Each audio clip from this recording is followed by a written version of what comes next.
Team welcome to my channel sir Ehsan. और आज English literature और लिटरेचर टर्म के नए लेसन के साथ। और आज का हमारा टॉपिक है इमेजरी। हम कर रहे थे इमेजरी एंड इट्स टाइप्स। तो आज की वीडियो में करेंगे auditory imagery. Types of imagery में से दूसरी मेरे ख्याल में थी। पिछली वीडियो में हमने विजुअल इमेजरी की थी, तो इसमें करेंगे auditory imagery.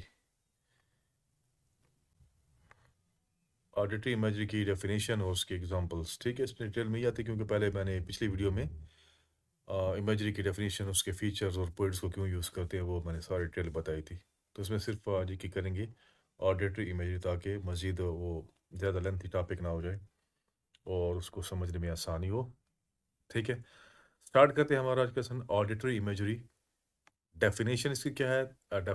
Describe sound and it appeals to the sense of hearing. जैसे मैंने आपको बताया था कि फाइव सेंसेस है, sense of hearing, sense of touch, sense of smell और सेंस ऑफ टेस्ट है।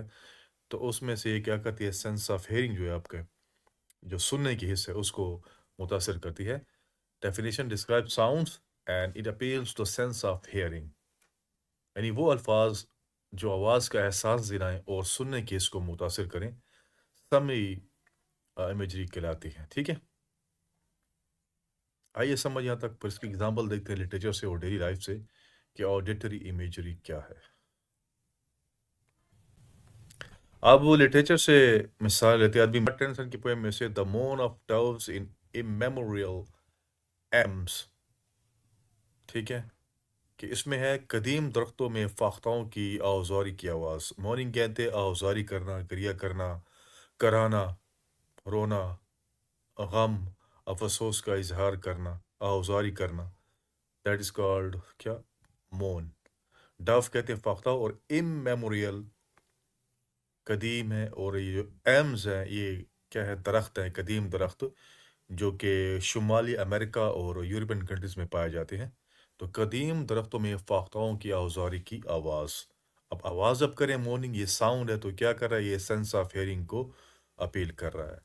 नेक्स्ट एग्जांपल देखें, द मर्मरिंग ऑफ इन्यूमरेबल बीज। द मर्मरिंग ऑफ इन्यूमरेबल बीज अल्फ्रेड लॉर्ड टेनिसन की पोएम है कि मर्मरिंग कहते हैं, बड़बड़ाना को भी कहते हैं, और भिनभिनाहट को भी कहते हैं, और भी सर इसके बहुत सारे मीनिंग है। द मर्मरिंग ऑफ इन्यूमरेबल बीज के बेशुमार शहद की मक्खियों की भिनभिनाहट। इन्यूमरेबल लातादाद, कई, बेशुमार। ठीक हो गया। यहाँ पर इसकी एग्जांपल होगी इंग्लिश लिटरेचर के। तीसरी एग्जांपल लेते हैं, and the silken and the uncertain rustling of each purple curtain. Edgar Allan Poe की है कि हर जामुनी पर्दे की नरम, उदास और गैर यकीनी सरसराहट। तो रसलिंग साउंड है, सरसराहट भी कहते हैं, पानी की आवाज को भी कहते हैं। ठीक है, तो यहाँ पर क्या है? सरसराहट है। And the silken sad uncertain rustling of each purple curtain, कि हर जामुनी पर्दे की नरम, उदास और गैर यकीनी, अनसर्टेन गैर यकीनी रसलिंग साउंड है। ठीक है, सरसराहट है। उसके बाद नेक्स्ट एग्जांपल है एडगर एलन पो की, the bells, bells, bells jingling and tingling, tingling. ठीक है, घंटियों की झनकार और टन टन की आवाज। और last one example from English literature, that break break break on the cold grey stones O sea. ए समंदर, ठंडे सुरमई पत्थरों से टकराती हुई लहरों की आवाज।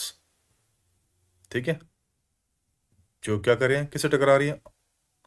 On the cold grey stone O sea, के समंदर की जो है ना पत्थरों से जो टकराती हुई लहरें हैं, उनकी आवाज। अब देखते हैं डेली लाइफ एग्जांपल, रोजमर्रा की जिंदगी की मिसालें। द बेबी क्राइड लाउडली, कि बच्चा जो क्या कर रहा था? क्राई मीन चिल्लाना भी कहते हैं, क्राई मीन चीखना भी कहते हैं, क्राई मीन रोना भी। तो द बेबी क्राइड लाउडली, बच्चा जोर जोर से चिल्लाया, या वाज क्राइंग करे तो रो रहा था या चिल्ला रहा था। बेबी क्राइड लाउडली, बच्चा जोर से रोया। ठीक है, यहाँ मेरे हाथ लिखा हुआ है, तो उसको छोड़। Next example, the thunder roared in the sky, आसमान में गरज चमक की जोरदार आवाज गूंजी।